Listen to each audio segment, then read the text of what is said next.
Vamos a dar las charlas colombianas del Ministerio de Cuidados Paliativos, pues una adopción de unas charlas, básicamente el origen o de donde se sacaron son de las guías de las guías de la Navarra. Esto pues tienen como objetivo dar una orientación en el tema del manejo de los pacientes que se encuentran en su proceso de fin de vida con enfermedades refractarias o irreversibles al manejo. Entonces, los grupos que van a tratar, pues básicamente son adultos. No hubo suficiente evidencia como para hacer las guías pediátricas.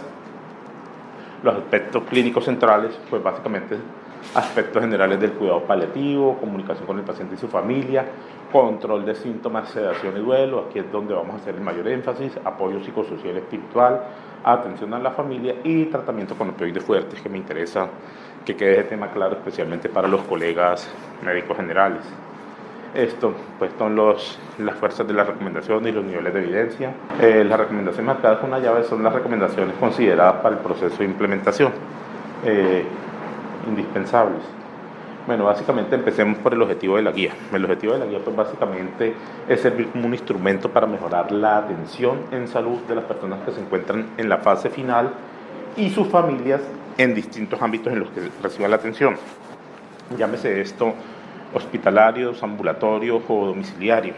Aquí la institución presta los servicios en los tres ámbitos, pero pues realmente hay que tener en cuenta que faltan algunas cosas. También es de aclarar que el tema del cuidado paliativo, pues básicamente se trata de un tema que es interdisciplinario, no es dependiente solo del especialista en cuidados paliativos. Entran a jugar papel relevante psiquiatría, deportología, todo el grupo terapéutico, médicos generales, psicología, trabajo social, que pues realmente aquí en la institución contamos con todo, pero no en forma de grupo, todo está, cada quien maneja por su lado. Los cuidados paliativos de la Organización Mundial de la Salud lo define claramente como el enfoque que mejora la calidad de vida de pacientes y familias que se enfrentan a los problemas asociados con enfermedades amenazantes para la vida a través de la prevención y el alivio del sufrimiento. Ese es el objetivo del cuidado paliativo, control de síntomas tanto del paciente como la familia para aliviar el sufrimiento. ¿Quiénes deben entrar en cuidado paliativo? Todo paciente con enfermedad crónica refractaria que no se va a mejorar desde el inicio del diagnóstico. No cuando ya no pudieron hacer nada más, no cuando ya empezó a morir, no, es desde el inicio del diagnóstico. Entonces, básicamente, proporciona alivio del dolor y de otros síntomas que producen sufrimiento. Promocionan la vida y consideran la muerte como un proceso natural. Promocionamos la vida, no hacemos eutanasia. El objetivo de nosotros es que el paciente viva de una buena manera, con calidad de vida. No tenemos como intención finiquitar la vida del paciente. No se proponen acelerar procesos de morir ni retrasarlo. Integra los aspectos psicosociales y espirituales en el cuidado del paciente. Tiene en cuenta en el soporte de los recursos necesarios para los pacientes vivir de manera activa posible hasta su muerte. Pensaría que este es el objetivo más relevante, que el paciente tenga los recursos, tenga la forma y tenga lo que necesite para vivir bien hasta el día de su muerte, para estar tranquilo, para estar sin síntomas y para que su vida sea lo más parecido a lo que era antes de entrar en esa enfermedad. Ofrecen apoyo a familiares, a los allegados durante la enfermedad y el duelo, mejoran la calidad de vida del paciente y se aplican desde fases tempranas de la enfermedad junto con otras terapias dirigidas a prolongar la vida como la quimioterapia y la radioterapia. Aspectos organizativos, pues básicamente en el cuidado paliativo las intervenciones paliativas deberían basarse en las necesidades del enfermo y de la familia, todo orientado al plazo de supervivencia. Para esto hay algunas escalas que se pueden utilizar, pero pues para efectos prácticos ellas nos orientan más o menos cuánto es la expectativa de vida del paciente. Todos los enfermos en fase final de vida deberían tener acceso a un nivel básico de cuidados en todos los ámbitos de atención. Todos, escuchen bien. Así el paciente se esté muriendo, así en sus últimas horas de vida, últimas semanas de vida, debe recibir lo básico que necesita para estar tranquilo, tanto él como su familia. Hablamos de medicamentos, hablamos de hidratación, hablamos de alimentación, hablamos de control del dolor. Las organizaciones en salud deben fomentar la formación de profesionales para proporcionar unos cuidados paliativos básicos y estar dentro de una red integral de prestadores. Y los cuidados paliativos deben ser dados por un equipo interdisciplinario. Más claro, información, pues básicamente En este tema entran a jugar algunos papeles relevantes, tanto la familia, los cuidadores, el médico, todo el personal de apoyo. Esto se debe fomentar la participación del enfermo, tanto como si el enfermo quiere o no quiere saber de la enfermedad, tiene derecho a no saber de la enfermedad. El manejo del tema lo puede hacer el enfermo, lo pueden hacer los profesionales y lo puede hacer la familia. Y en cuanto al tema, si el paciente decide no querer información acerca de su enfermedad ni de su pronóstico, está en su libre albedrío de no aceptarlo, de no recibirlo. Que hay algunas directrices aquí en Colombia para los cuidados paliativos que se siguen en la ley 1733 del 2014. Básicamente dice que en primera instancia es el paciente, en segunda instancia es el familiar el que debe decidir o tomar decisiones. En primera instancia el esposo, hijos, si el esposo y los hijos no están, padres, y si no, el familiar más cercano en grado de consanguinidad, o si hay un representante legal, un representante legal. Control de síntomas. Básicamente la valoración de los síntomas en el paciente en fase final debe ser, volvemos al mismo punto, interdisciplinaria, individualizada, adaptada al enfermo y a su familia y continua en el tiempo. Aquí tenemos todos los problemas que queramos tener en este punto. Primero que todo, pues sí es un poco interdisciplinaria, es individualizada, pero no es adaptada al enfermo y a su familia. Y en cuanto a la continuidad en el tiempo, pues tampoco lo es el tema de los cuidados paliativos aquí. La vía de administración de medicamentos para los pacientes en cuidados paliativos siempre va a ser la vía oral. Si la vía oral está funcionando, no vamos a usar nada diferente de la vía oral. Cuando la vía oral sea posible, se recomienda la vía subcutánea, es la otra vía que nos gusta. Y en algunos casos, la transdérmica, como saben ustedes, existen los parches de fentanil, existen los parches de buprenorfina y existen los parches de lidocaína. Aquí en la vía subcutánea es una vía rica, una vía fácil, una vía que cualquiera puede acceder. Para efectos prácticos, por ejemplo, pueden pasar opioides, pueden pasar corticoides, se puede pasar líquidos, hasta 1 litro de solución salina al día. Entonces, pues es una vía que les va a facilitar mucho la vida en el manejo de los pacientes. El tratamiento del dolor y en cuidados paliativos. En la atención del dolor y los cuidados paliativos se debe hacer una evaluación integral, viendo cuál es el origen del dolor, la intensidad del dolor, la etiología y la repercusión sobre el enfermo y la familia. Generalmente, el dolor es uno de los síntomas más frecuentes, más dramáticos, pero que controlamos con mayor facilidad. Entonces toca ver cómo le va al enfermo a la familia. Se recomienda utilizar la escalera analgésica de la OMS siempre. La escalera analgésica de la OMS es muy clara en el tema, pues inicialmente tenía 3 escalones, ahora tiene 4 escalones. El primer escalón para efectos prácticos es la que nos pone ahí el acetaminofén, nos pone ahí los AINES y nos pone ahí algunos coayudantes. El segundo escalón nos pone los opioides débiles. En el segundo escalón de la escalera de la OMS tenemos los opioides débiles.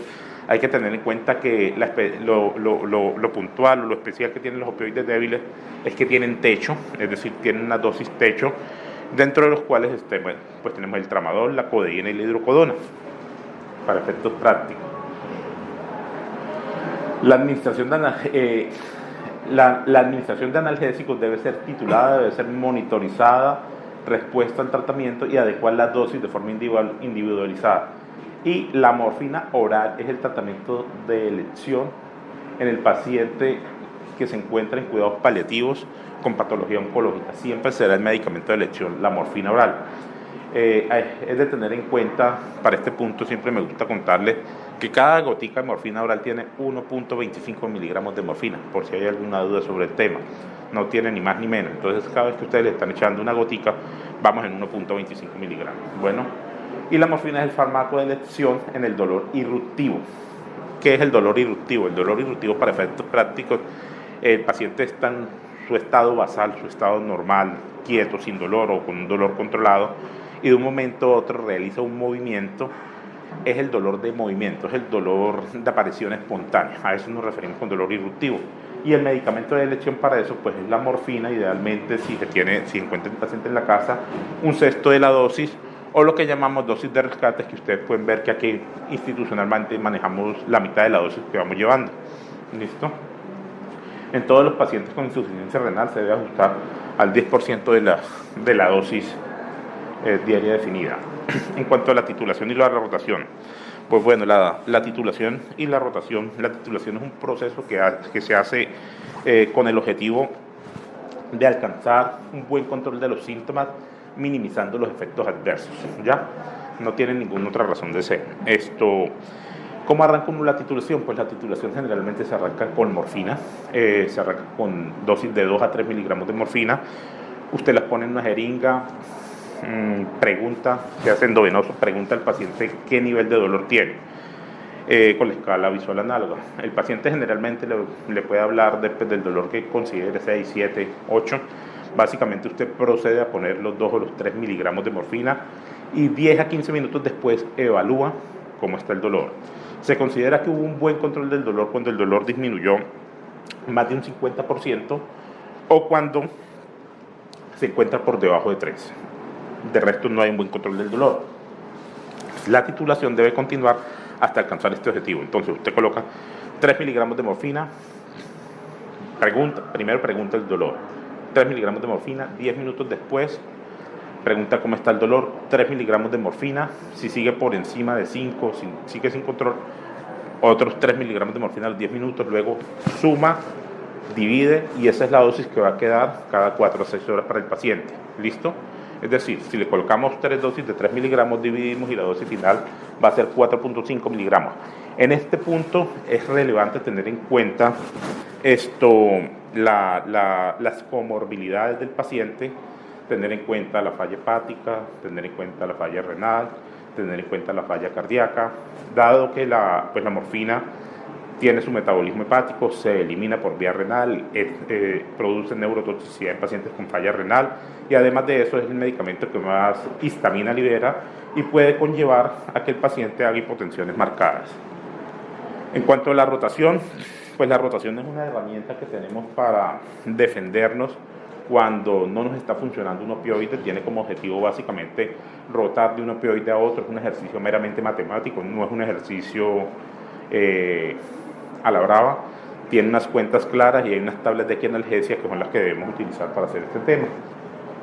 En cuanto al uso seguro de opioides en pacientes en situación terminal, para la disnea refractaria se recomienda el uso de morfina oral, subcutánea o intravenosa. Es el de primera elección para todo paciente con disnea. Se sugiere mantener el tratamiento con opioides en pacientes en situación terminal mientras permanezca la causa que lo motiva. ¿Ya? Hay que mantenerlos, no hay que retirarlos. Generalmente se tiene la creencia de que le puso el medicamento al paciente, le controló el dolor y ya no lo necesita más. No, hay que mantener esto a largo plazo hasta que resuelva, que generalmente no resuelve. No van a resolver el tema del paciente. Aquí tenemos algunas tablas. Esta es la tabla que estaba ahí en la guía. Ustedes se meten a la literatura y van a encontrar 80.000 tablas. Cada quien hace su tabla a su gusto y como le parezca. Pero pues básicamente lo que tienen que tener claro es que siempre para la rotación se debe usar una tabla, debe ser el ejercicio matemático y pues tener en cuenta también los que tenemos disponibles. Aquí en Colombia tenemos hipotéticamente la oxicodona, tenemos la hidromorfona oral, tenemos también hidromorfona IV, tenemos fentanilo transdérmico, hipotéticamente tenemos fentanilo en spray nasal, tenemos fentanilo en ampollas y la buprenorfina transdérmica. Tener en cuenta siempre estos factores de conversión a la hora de rotar, pues la vía oral equivale a 1. Si usted tiene, es decir, un paciente con 5 miligramos por vía oral y lo quiere pasar a vía subcutánea, pues simple y llanamente lo tiene que multiplicar por 2. 5 por 2 es 10, es decir, el que viene para pasar de vía no, espere que ahí les diga el dato. Para morfina oral. Tienen el equivalente a 1, esto está al revés acá. Para pasar de vía IV a vía subcutánea es por 2 y para pasar a vía oral es por 3. ¿Listo? Básicamente el ejercicio tiene que haciendo sumando las dosis de todo el día y ahí sí llevar a morfina oral, que es el medicamento guía o es el demo, y de ahí se puede convertir a los otros medicamentos. En caso de decidir reducir la dosis de los opioides no se retiran de manera súbita. Ustedes no van a retirar un opioide, un paciente que lleve más de 5 a 7 días, no lo van a suspender. Van a realizar un retiro gradual. Generalmente se inicia un retiro del 25 al 50% de la dosis, siempre vigilando el dolor del paciente y además de eso, vigilando la presencia de síntomas de abstinencia. ¿Cuáles son los síntomas de abstinencia? Sudoración, ansiedad, diarrea, taquicardia, estar pendiente de todo esto. En pacientes en situación terminal en los que requiere utilizar un opioide de largo plazo, se sugiere utilizar la vía oral si está disponible. En caso de no estar disponible, es utilizar la vía subcutánea, la vía ideal. No se sugiere el uso de morfina nebulizada ni de ningún opioide para pacientes con disnea refractaria. Eso hay un artículo reciente de principios de este año que habla que la morfina se le puede dar algún uso. Sin embargo, pues las recomendaciones que nos dejan la guía no lo permiten. En pacientes en situación terminal que se presentan neurotoxicidad por opioides, se sugiere realizar rotación de opioides. ¿Cuáles son los signos de neurotoxicidad? Pues básicamente son la somnolencia, delirium, desorientación. Estos pacientes tenemos que inmediatamente retirar el opioide, inicialmente hidratar, mejorar el estado de hidratación, y una vez hagamos esto podemos tratar de rotar a otro opioide, siempre teniendo en cuenta que debemos disminuir la dosis un 25 o 50% al pasarlo hacia otro opioide. En pacientes en situación terminal a los que se les prescribe un opioide, se sugiere utilizar al mismo tiempo las medidas preventivas para el estreñimiento. Esto es una máxima en el contexto de la medicina paliativa. De hecho, todos los opioides, llámense débiles o llámense fuertes, siempre tienen como el principal efecto el estreñimiento. Hay otra serie de efectos adversos, dentro de los cuales pues están náuseas, vómito, que tienden a desaparecer en el contexto de los primeros 7 a 10 días. Si a un paciente con uso de opioides le da estreñimiento, no va a desaparecer, ese estreñimiento no se va a resolver. Toca manejarlo. La primera línea de manejo siempre van a ser las frutas, pero generalmente se quedan cortas. Frutas que dejen harto residuo y abundantes líquidos. Pero la recomendación siempre es ir acompañado del uso de laxantes. Para la prevención de las náuseas y vómitos inducidos por los opioides, pues se sugiere prescribir metoclopramida, pues es la primera línea de opción. Y si no funciona, pues podemos utilizar los antagonistas de los receptores 5-HT3. Básicamente, y en pacientes en situación terminal con dolor disruptivo se sugiere utilizar la morfina de liberación rápida. Esta no está, es simplemente la morfina en goticas que tenemos. Básicamente es titulando y recordar que cada gotica tiene 1.25 miligramos. En el dolor neuropático de origen oncológico, bueno, aquí hay que tener en cuenta que pues la mayor evidencia para el manejo del dolor neuropático increíblemente lo tiene un gran amigo de nosotros y que lo utilizamos sin culpa, que se llama la amitriptilina. Tener en cuenta que es el que tiene la mayor evidencia, tiene un número necesario a tratar de 3.5, básicamente es el de elección, y se trata de titularlo de manera progresiva de 25 miligramos hasta llegar a un máximo de 150. Hay que tener en cuenta con este medicamento las contraindicaciones que puede tener tanto en personas mayores de 50 años, en ancianos o en pacientes con cardiopatía. Ahí tenemos otras opciones, dentro de las cuales está la duloxetina, está la gabapentina, está la pregabalina, que pueden todas estas utilizar para el dolor neuropático, y excepto en la neuralgia del trigémino. Todos sabemos que en la neuralgia del trigémino, pues el de lesión se llama carbamazepina o oscarbamazepina. Se sugiere, en el caso del tratamiento inicial fracase, pues se puede rotar a un medicamento que sirva para el dolor neuropático, pero tener en cuenta siempre que no tengan el mismo mecanismo de acción, ya que es un error que cometemos con alguna frecuencia. Dos medicamentos con similar mecanismo de acción no se deben utilizar en el mismo grupo, aumentan los efectos adversos y no ofrecen ningún beneficio. Y se sugiere adicionar un nuevo fármaco con un diferente mecanismo de acción como terapia combinada, es decir, utilizar amitriptilina pregabalina o pregabalina duloxetina, venlafaxina pregabalina. Tratar siempre de que los inhibidores de la recaptación no vayan con otros inhibidores de la recaptación. ¿Listo? En caso de pico de dolores, si el paciente ya tiene un opioide, se sugiere hacer rescate, como son claras las reglas de los opioides, la mitad de la dosis o un sexto de la dosis diaria. Y en caso de que no lo tenga, pues tener en cuenta que el medicamento de elección, siempre que hay un dolor neuropático, sea de origen oncológico, no se llama tramadol. tener en cuenta que es un opioide del primer escalón, tener en cuenta que es un opioide atípico y que su mayor virtud no es el agonismo sobre los receptores opioides, sino la inhibición de la recaptación de serotonina y noradrenalina, por eso sus efectos adversos. Es el medicamento de elección. Actualmente existen otros que ofrecen este perfil, está el tapentadol y está la metadona, pero pues aquí las guías recomiendan es este. Se sugiere tratamiento como tratamiento complementario las terapias no farmacológicas, ejemplos terapias físicas, psicológicas como cirugía, que pueden ser ofrecidos a través de servicios especializados. Pues la verdad muy bonito, pero pues no se hace. Se sugiere el uso de opioides fuertes para el manejo del dolor neuropático de origen oncológico cuando los demás tratamientos farmacológicos han fracasado. Los opioides fuertes, como deben saber ustedes, morfina, oxicodona, hidromorfona, buprenorfina, fentanil y metadona. Mejor perfil para el dolor neuropático, tapentadol y metadona. La astenia. Bueno, este es un síntoma que ustedes ven con mucha frecuencia, básicamente un síntoma multidimensional, un síntoma que se presenta en todos los pacientes.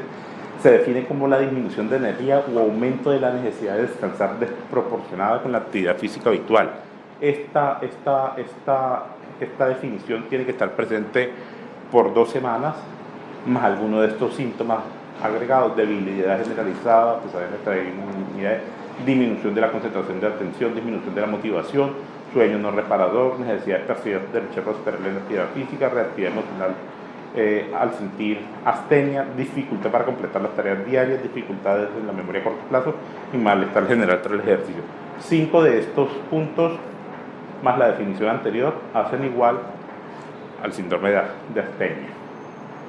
En cuanto al síndrome de anorexia, pues básicamente es un estado de desgaste, es un estado hipercatabólico, se refiere a una pérdida de músculo y grasa causada por la enfermedad subyacente y media directa por factores secundarios.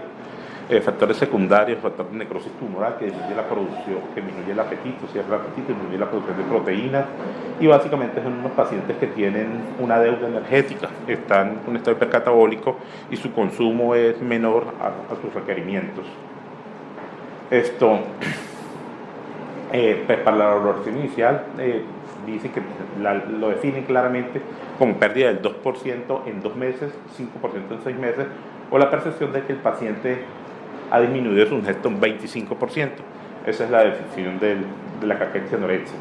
En cuanto a las medidas, en casos seleccionados de la anorexia, pues básicamente el tema o lo que se recomienda con este tipo de pacientes son el uso de corticoides, llámese dexametasona, betametasona, metilprednisolona, o también recomienda el acetato de megestrol, que es el otro medicamento de elección para controlar el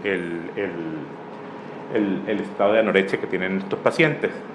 Abren un poco el apetito, pero iniciamos ahí con los efectos adversos. Dentro de los efectos adversos tenemos el vómito y tenemos aumento del riesgo de cuadros tromboembólicos.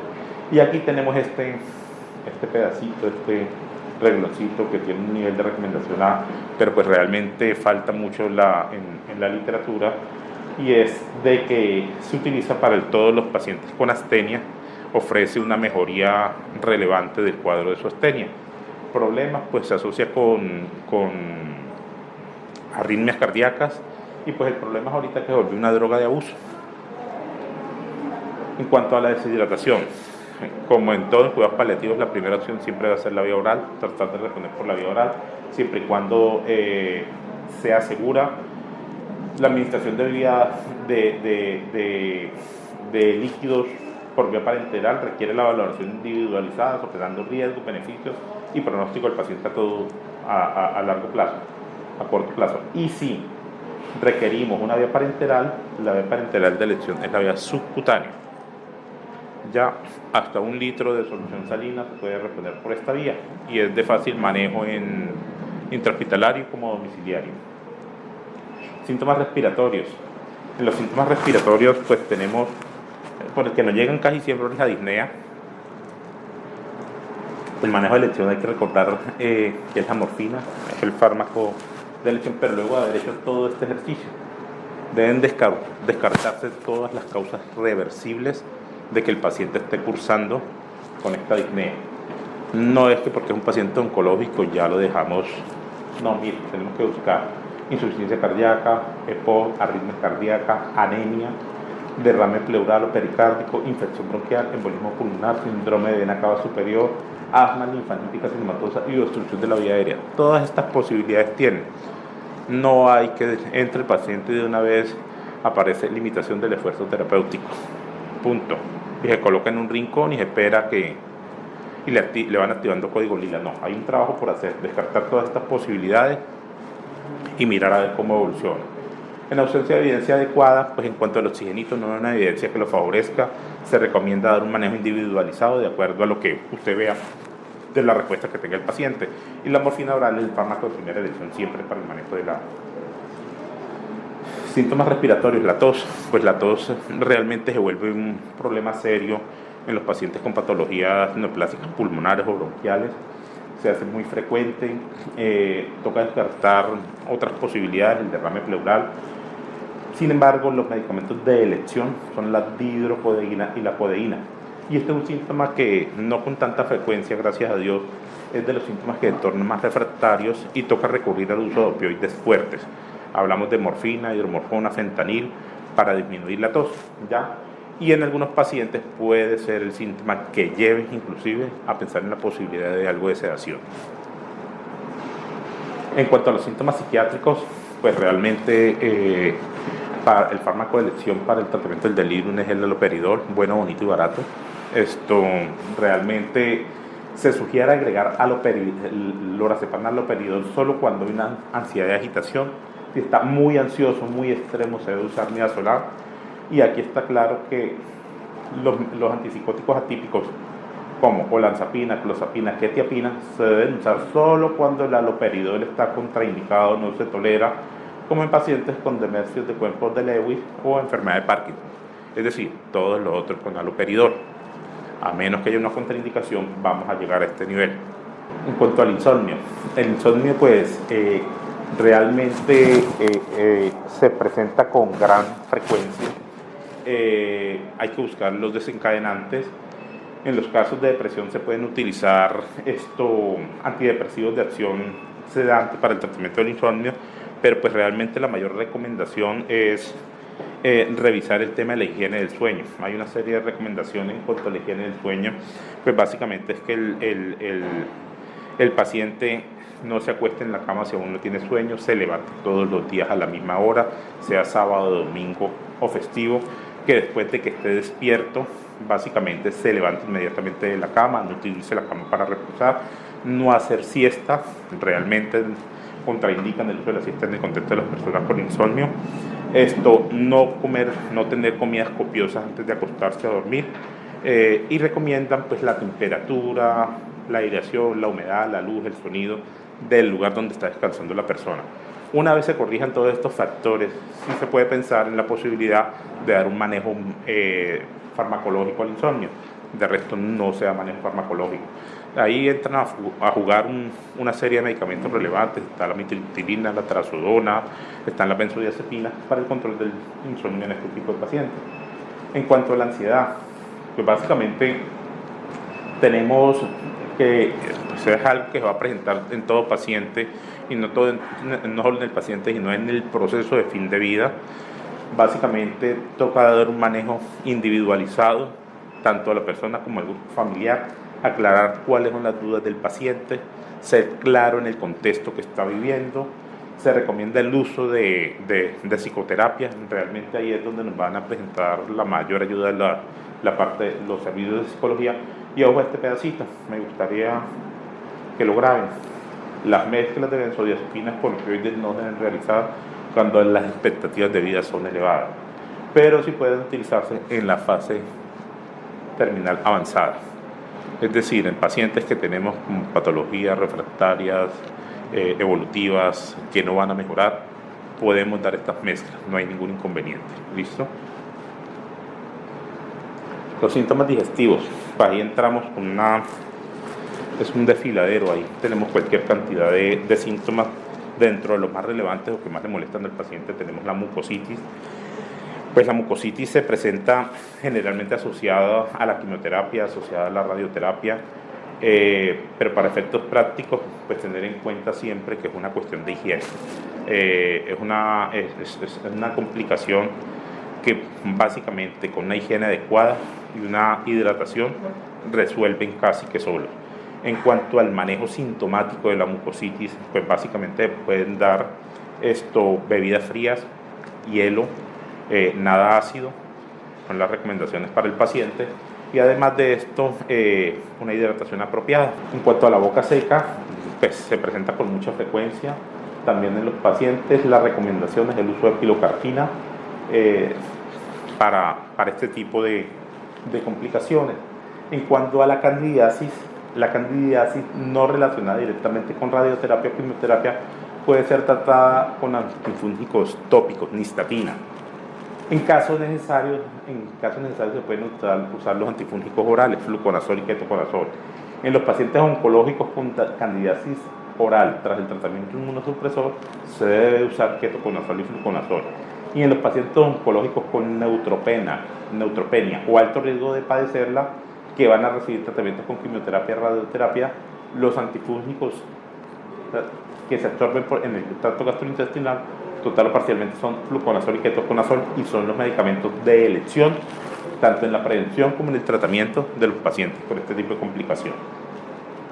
En cuanto a la disfagia, el tratamiento de la disfagia, pues como todo, requiere una valoración individualizada, ver cuál es el origen de la disfagia y tratar de darle manejo. Algunos pacientes presentan disfagia a los sólidos, otros a los líquidos.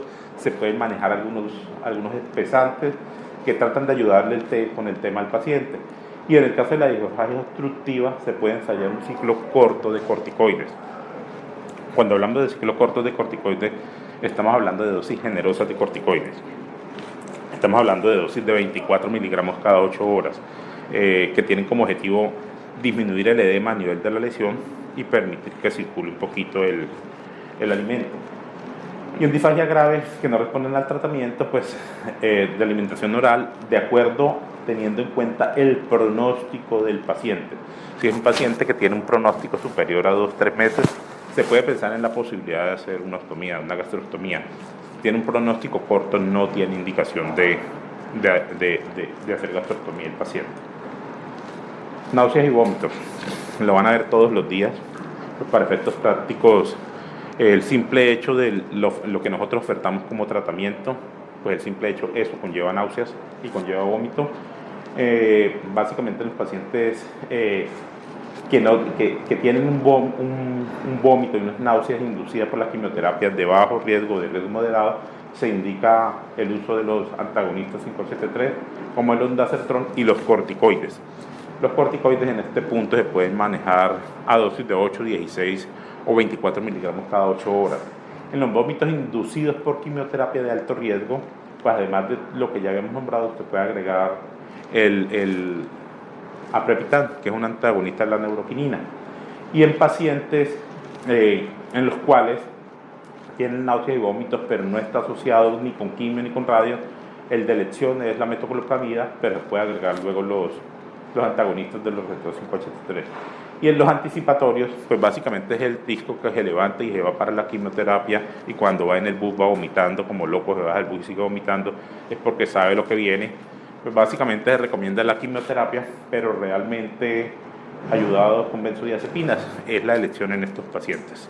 Estreñimiento de todos los días, muy frecuente, una de las complicaciones más frecuentes.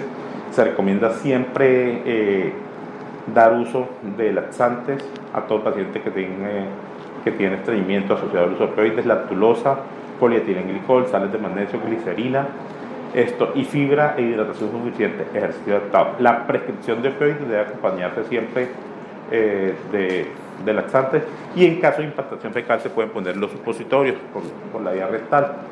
En cuanto a la diarrea, en el tratamiento de diarrea, pues en los cuidados paliativos requiere la identificación de las posibles causas, optimizar el tema de la hidratación, y tener en cuenta este puntico que lo subrayé pues como algo relevante para loperamida, indicado no infeccioso en las diarreas no infecciosas, no se deben poner en todas las diarreas. loperamida indicado en una infeccioso. Me hubiera gustado menos que este pedacito lo hubieran visto algunos otros colegas de aquí de la clínica. Y en cuanto a la loperamida, está indicado hasta conseguir 12 horas sin deposiciones, y en el caso de la radioterapia está indicado durante el tiempo que dure el tratamiento. Obstrucción intestinal, pues esto ya depende mucho del nivel de complejidad de la institución. Básicamente toca ver si es una obstrucción intestinal baja o alta. La diferencia la marca el ligamento de Treis. De ahí para abajo se considera bajo. La presentación es diferente, pero pues básicamente podemos utilizar algunos medicamentos que tienen como objetivo en un inicio hidratar apropiadamente al paciente. Podemos utilizar los antagonistas de los receptores 5HT3 y podemos utilizar todos los antisecretores, como son los proteídes a dosis muy bajas. Y podemos utilizar la terapia añadida con corticoides, básicamente para disminuir también el edema y permitir un poco la circulación. Ya existen otro poco de terapias un poco más avanzadas que requieren un nivel de complejidad y pues una actitud y hacerlo en el centro de referencia, y es el uso de stent, el uso de derivaciones que se pueden hacer de acuerdo al pronóstico que tenga el paciente. En cuanto a la citis, se recomienda el uso de diuréticos y el uso de espironolactona en pacientes seleccionados, especialmente en los que tienen patologías como cirrosis, o en los que tienen las mujeres que tienen sea de ovario metastásico, es en las que mejor se puede usar adecuadamente la espironolactona. El hipo lo vemos con alguna frecuencia, es un hipo irritativo. Básicamente tenemos el baclofeno, la metoclopramida y la haloperidol como las primeras opciones. Hay metaanálisis que favorece el baclofeno, es el medicamento de elección que podemos usar. En este caso podemos llegar a pensar en la necesidad de sedar al paciente en algunos momentos. En cuanto a las úlceras, hay unas recomendaciones básicas. Me gusta esta de no elevar la cabecera más de 30 grados, ¿ya? Es supremamente relevante mantener una adecuada higiene, unos cambios posturales cada 2 horas y una buena hidratación. Se recomiendan superficies especiales de apoyo, estos son los colchones antiescaras, ácidos grasos hiperoxigenados. Esto lo utilizan las chicas, las señoras de clínica de heridas con estas circulaciones, y cuando una escara, una herida de esas coge olor fétido, se recomienda el uso de metronidazol en polvo. Las cápsulas de metronidazol o el polvito de jarabe de metronidazol se echa encima de la herida, y eso disminuye de una manera muy relevante el olor. En cuanto al prurito, el prurito puede ser multifactorial en los pacientes en cuidados paliativos, colestasis, uremia, síndrome paraneoplásico, neoplastia piel seca. Pues básicamente para la colestasis, que es la que vamos a ver con alguna frecuencia, rifampicina y colestiramina, y para la uremia, los antihistamínicos y el ondansetron. En cuanto al uso de opioides, siempre se recomienda la sustitución del opioide cuando hay prurito, o uso de ondansetron. El opioide que más prurito va a producir en su respectivo orden, tenemos la morfina y luego la hidromorfona. Todo el prurito asociado a esto es básicamente por la liberación de histamina. En cuanto a la hipercalcemia, esta vaina es una urgencia vital. El tratamiento no es nada más que una adecuada hidratación, uso de corticoides y uso de diuréticos. Podemos usar también los bifosfonatos, y se recomienda en algunas partes de la literatura utilizar la calcitonina, pero para efectos prácticos lo que marca la pauta es la hidratación y el uso de diuréticos o corticoides en estos pacientes. La compresión medular es una urgencia. En todo paciente con síntomas neurológicos y que tenga de base una patología oncológica hay que sospecharlo. Examen de elección, si se puede una resonancia magnética. Básicamente la conducta que vamos a tomar en la compresión medular depende de el número de compresiones medulares, el tipo de tumor, la extensión, el pronóstico vital y funcional, el grado de afectación neurológica y las preferencias del paciente. Los corticoides a dosis altas, en este punto tenemos que recurrir a dosis hasta de 100 miligramos al día. Se pueden utilizar de dexametasona sin ningún inconveniente. Y tener en cuenta que después el déficit que se instaure es el déficit que va a quedar. Lo que no logremos mejorar en ese punto es el déficit con el que el paciente va a quedar. Y la radioterapia es como único tratamiento preferible en los casos en los que hay contraindicación de la cirugía, tumores radiosensibles, paraplegia establecida, compresiones en varios niveles o fracaso de la cirugía. La cirugía combinada con radioterapia y tratamiento de lesiones en pacientes con pronóstico vital o superior a 3 meses. ¿Listo? De resto no es crisis convulsivas, evaluar las causas, descartar las metástasis, trastornos electrolíticos y la uremia. Las benzodiazepinas son el medicamento de elección y el tratamiento debe ser individualizado, pero para entrada en la fase aguda de la crisis convulsiva se recomiendan las benzodiazepinas. En cuanto a la hemorragia, es algo que puede ocurrir en el transcurso de cualquier patología oncológica a cualquier paciente. Es algo para lo que toca preparar al familiar o al grupo de apoyo. Debe disponer en la cabecera de un paciente toallas de color oscuro para comprimir el punto de hemorragia, absorber y simular la sangre. De hecho, es tan frecuente que ayer llegó una señora con SEA de mama con una hemorragia masiva de urgencias. Colocar el paciente en decúbito lateral en caso de hematemesis o hemoptisis para prevenir el ahogamiento. Y miren, este es el tratamiento, no es ningún otro. Disponer de midazolam para realizar una sedación de emergencia con 5 a 10 miligramos administrados por vía parenteral, preferiblemente subcutánea, que podría repetirse en caso de ser necesario. Apretamos con un trapito rojo, tenemos el baldecito para que nos arme reguero, lo colocamos de lado y le bajamos el midazolam. Y si sigue despierto le bajamos otros 5, otros 10. Bueno, ese es el tratamiento de elección, eso dice la guía. Pues notificación al equipo, si es temprano, ojalá. La atención adecuada en los últimos días de vida. Hay unos síntomas claros de últimos días de vida. El paciente deja de comer, deja de hablar, entra en delirio, se torna moteado, hipoperfundido, disminuye el volumen urinario, deja de comer y deja de defecar.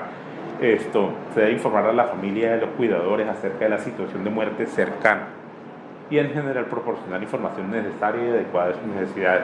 Explicar y consensuar el plan de cuidado con el paciente y su familia. Valorar la medicación que toma el paciente suspendiendo los fármacos no esenciales previa explicación de los motivos. Atorvastatina, aspirina, enalapril, losartán, todas pendejadas hay que quitarlas. ¿Listo? Tratar los síntomas que producen sufrimiento. Los fármacos necesarios deben estar disponibles para el paciente si está en su domicilio. Interrumpir intervenciones o pruebas innecesarias, futiles, según los deseos del paciente. Es decir, no hay necesidad del cuadro hemático, el BUN, la creatinina, la placa de horas todos los días. Eso ya a esa altura no vamos a lograr nada. Valorar las necesidades psicológicas, religiosas, espirituales del paciente y su familia. Facilitar la atención en un ambiente tranquilo, respetando intimidad y facilitando proximidad de los familiares y amigos. No sé en esto que nos puede ayudar a nosotros. Este tema creo que no lo hemos logrado y no lo vamos a lograr pronto, doctor Nesticor. Y facilitar las vías de recursos necesarios tanto para la hospitalización como para la atención en domicilio. Creo que la clínica cumple con eso. La sedación paliativa. Después de que se hace el diagnóstico del proceso de fin de vida, última semana de vida, paciente de fin de vida, buscar la indicación terapéutica correcta, información clara, completa del proceso con registro en la historia clínica. Ya, diagnosticado el fin de vida, síntomas refractarios y de sufrimiento. Esa es la indicación de la sedación paliativa. Síntomas refractarios y de sufrimiento. No tiene ninguna otra indicación. No nos sirve el girocama, no nos sirve... No, la sedación paliativa tiene como indicación síntomas refractarios del paciente y ese es el objetivo. ¿Listo? Se recomienda utilización de midazolam con primera acción para la sedación, para el control de los síntomas y se hace seguimiento con la escala de Ramsay. El duelo. Pues básicamente en lo que hay que estar pendiente, el duelo es algo que hay que dejar vivir a la persona, hay que prepararla. Básicamente hay algunos factores de riesgo, son para efectos prácticos el que usted siempre ve fuerte es el que va a tener un duelo complicado, el que no tiene otro soporte social, mal estado socioeconómico, asociados a la muerte de un niño. Todos estos factores que nos hacen pensar que va a haber un duelo complicado y pues básicamente requiere el apoyo por un personal entrenado, psiquiatra o psicólogo o trabajador social. Algunas cositas chéveres para ver: el cisplatino y el carboplatino, nefrotoxicidad y ototoxicidad, ahí están. La vincristina y la vinblastina, neuropatía periférica. La bleomicina, fibrosis pulmonar, con la doxorubicina que produce cardiotoxicidad. La ciclofosfamida y el metotrexate suprime la médula, para que tengan en cuenta ese. Y un poquito del tema de cómo están los cuidados paliativos en Colombia. Azul es donde hay un poquito y gris es donde no hay. El uso, el consumo de opioides en Colombia, 16.5 miligramos per cápita, la media mundial es de 65, es decir, estamos a años luz, y estos son los lugares con mayores servicios en cuidados paliativos en el país. En el Huila, pues realmente instaurado como tal, no hay un sitio para prestar cuidados paliativos. Y estos son los clientes potenciales. Y tener en cuenta esto, el cuidados paliativos no se ayuda a morir, sino a vivir hasta el final. No es más, es diferente a lo que se cree, a lo que se piensa, a lo que se pide. Listo, gracias.